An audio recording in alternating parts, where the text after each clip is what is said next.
Mes premières paroles du matin s'adressent au Seigneur. Je parle d'abord à Dieu à mon réveil. C'est alors d'abord à lui que je m'adresse et je fais en sorte qu'il soit mon premier interlocuteur de la journée. Je fais en sorte que les paroles qui sortent de ma bouche s'adressent d'abord à lui. C'est une des manières de commencer la journée avec le Seigneur. C'est une des manières de commencer la journée, de consacrer vraiment sa journée entre les mains du Seigneur. Pourquoi? Parce que vous savez, moi, je crois pas trop aux suspicions. En tout cas, il y a certaines personnes qui ont tendance à croire que si vous vous réveillez, d'une certaine façon, ça veut dire que, voilà, bah, la journée ne sera pas bonne si vous voilà, qui sont liées un peu aux petites, je sais pas comment je veux dire, aux petites choses, un peu, je vais pas appeler ça mysticisme, mais c'est comme voilà, je peux donner un exemple très banal. J'ai discuté avec quelqu'un de ma famille et je lui disais: «Je crois pas trop en ces choses-là. Dans tous les cas, moi, ça fait aucune différence» et je ne pose jamais la question si je me lève avec le pied gauche ou pied droite parce que, il y a des personnes qui croient que quand vous vous levez avec la main, la le la jambe gauche, quand c'est la jambe gauche qui se pose au sol en premier, ben, ça veut dire que la journée sera comme ça. Si c'est la jambe droite, ça veut dire que la journée sera comme ça. Il y en a qui préfèrent la gauche, certains préfèrent la droite.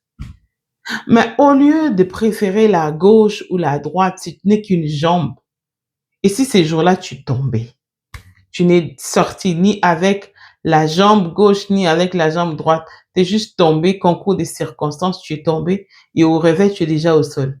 Ça veut dire que la journée va être comment? C'est juste pour nous dire que parfois on croit, je vais pas appeler ça bêtise, mais c'est comme si on a la facilité de croire dans les choses qui ne nous servent à rien, dans les choses inutiles qui n'impactent même pas vraiment nos vies, et on leur donne une certaine force pour que ces choses-là puissent avoir de l'impact et nous influencer d'une manière ou d'une autre. C'est une façon pour moi de te dire ce matin, bienvenue à Coup de cœur matinal. Et ici, nous sommes en train de parler de commencer la journée avec le Seigneur. Et notre façon de commencer la journée avec le Seigneur, c'est de lui parler en premier. Alors, serre ta ceinture, nous allons ensemble parler au Seigneur ce matin et nous allons faire de lui notre premier interlocuteur. Il est quelle heure chez toi en ce moment? Je ne sais pas. Mais chez moi, c'est encore l'aube, c'est vraiment les débuts c'est encore les débuts de la matinée, c'est-à-dire qu'il est 1 heure du matin. Il est 1 heure du matin chez moi. Je ne sais pas à quelle heure tu es en train de me suivre en ce moment, mais chez moi, il est 1 heure du matin.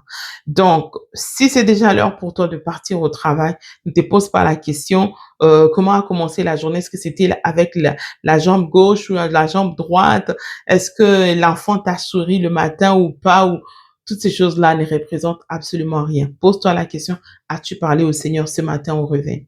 Vous savez, parfois, on s'est dit, j'ai déjà entendu une pasteur dire, ah, moi, quand je me mariais, quand je venais de me marier, en fait, quand je me réveille, je trouvais que c'était beau de commencer avec saluer mon mari, voilà, faire des bisous et tout. Après, je vais aller prier et tout. Mais en grandissant avec le Seigneur, avec le Saint-Esprit, j'ai fini par comprendre que on commence pas par son mari ou par sa femme. On commence d'abord par le Seigneur. Et le mari et la femme, ça vient juste après. Et je me souviens que quand elle a dit ça, même moi personnellement, c'est venu un peu me chercher d'une manière ou d'une autre parce que quand on se réveille le matin, bon, cute, je me dis, bah, il est à côté de moi, je fais quoi? Bah, je peux le saluer. Mais c'est pas que dans mon âme, je me dis forcément que je dois commencer par ça. Non.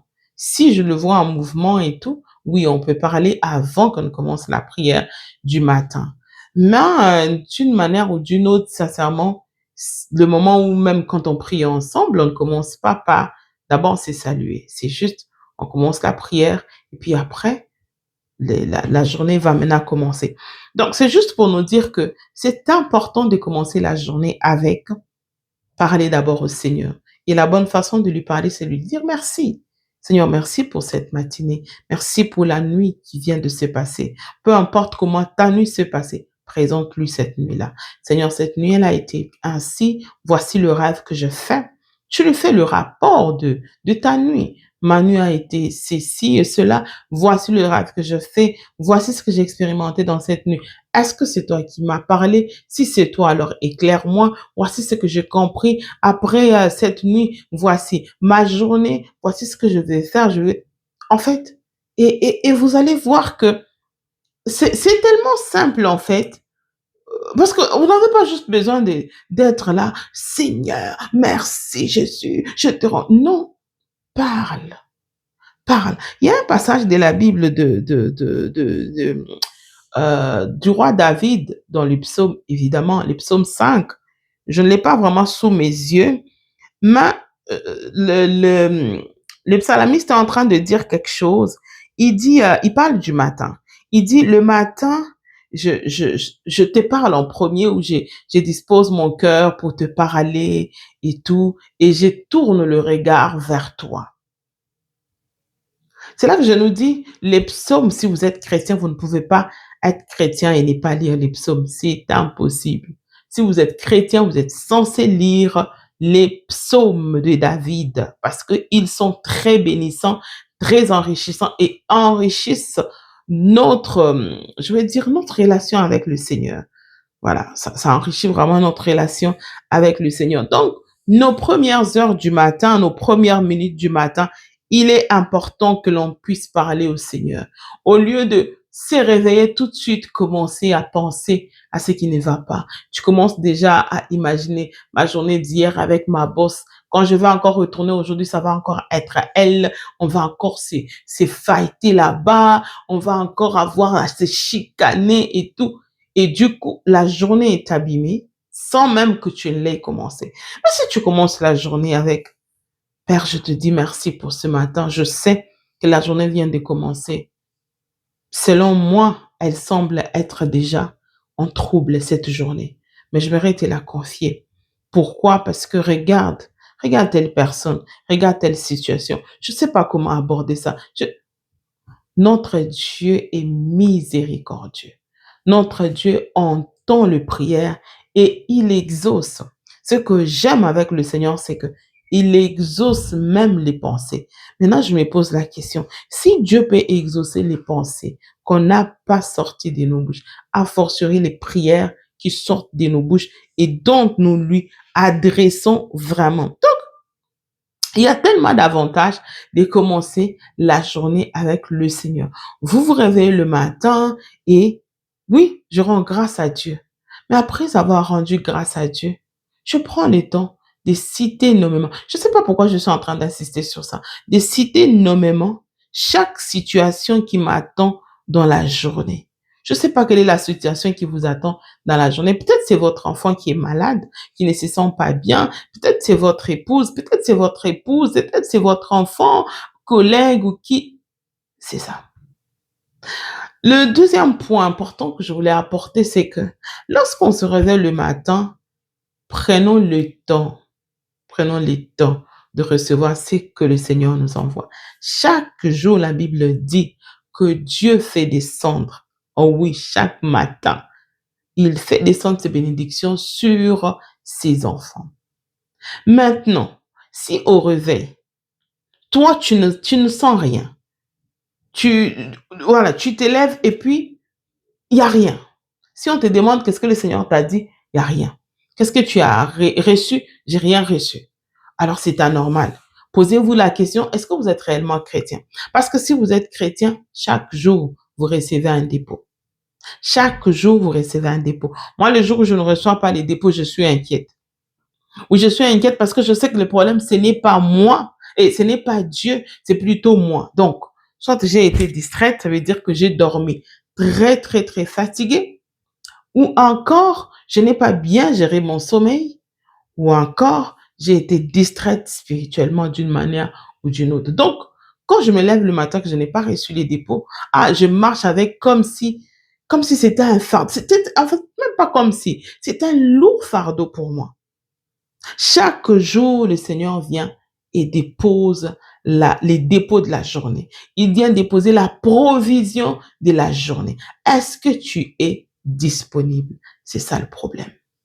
Quand Dieu vient relâcher les provisions journalières, toi, tu n'es pas disponible. Tu es en train de dormir ou alors si tu travailles tôt le matin, tu es sorti le matin, sans même te poser la question si tu as déjà reçu ces dons le Seigneur avait prévu pour toi en ces jours-là. J'aimerais t'encourager aujourd'hui. Je viens avec cette parole pour te dire, sois disposé pour recevoir les dépôts de chaque jour. C'est pas pour rien que la Bible dit à chaque jour suffit sa peine. Parce que les bontés du Seigneur, comme la Bible le dit dans Lamentation, se renouvellent chaque jour. Dans ces bontés du Seigneur qui se renouvellent là, il y a les bonnes choses que le Seigneur fait pour nous. Il y a des provisions du jour. Il y a les grâces du jour. Il y a les faveurs du jour.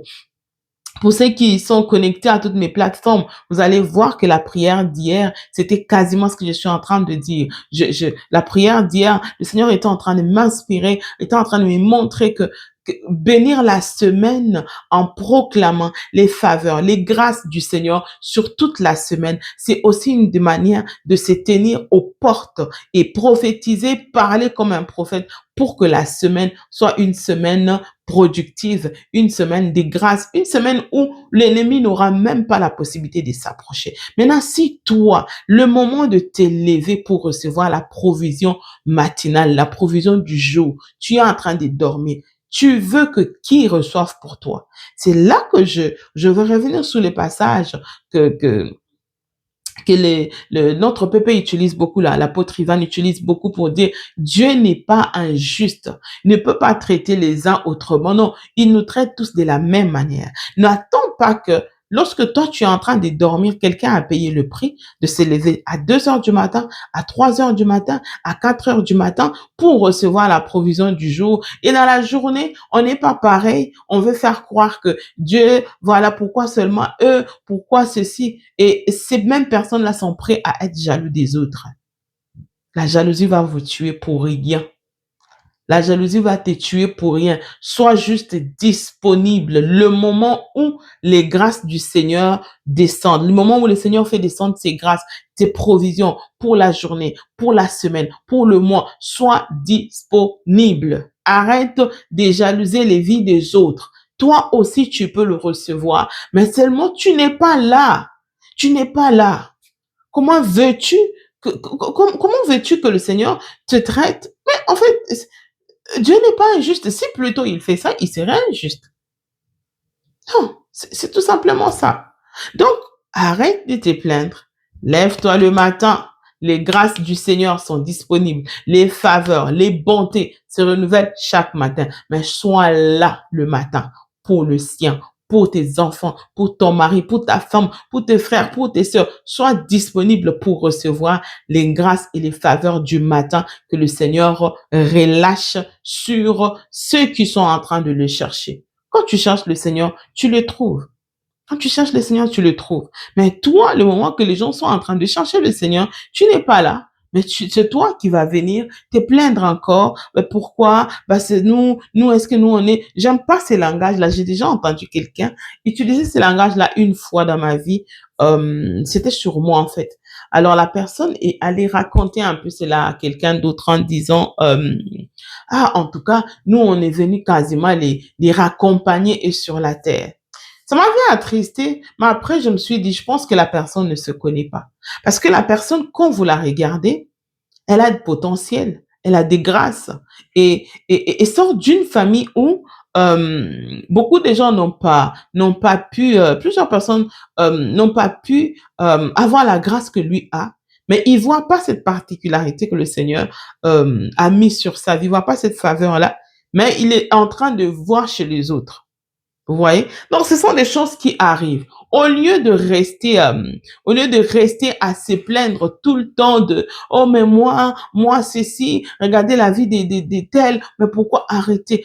Nous comparons trop parce qu'on ne se connaît pas. Les jours où on se découvre, on va arrêter de se comparer. Et c'est là que nos vies vont maintenant prendre une vitesse des croisières. J'espère que cette pensée ce matin a béni une vie. On se retrouve demain matin par la grâce du Seigneur avec le même plaisir et c'était coup de cœur matinale avec Wivine Mouya. Bye bye.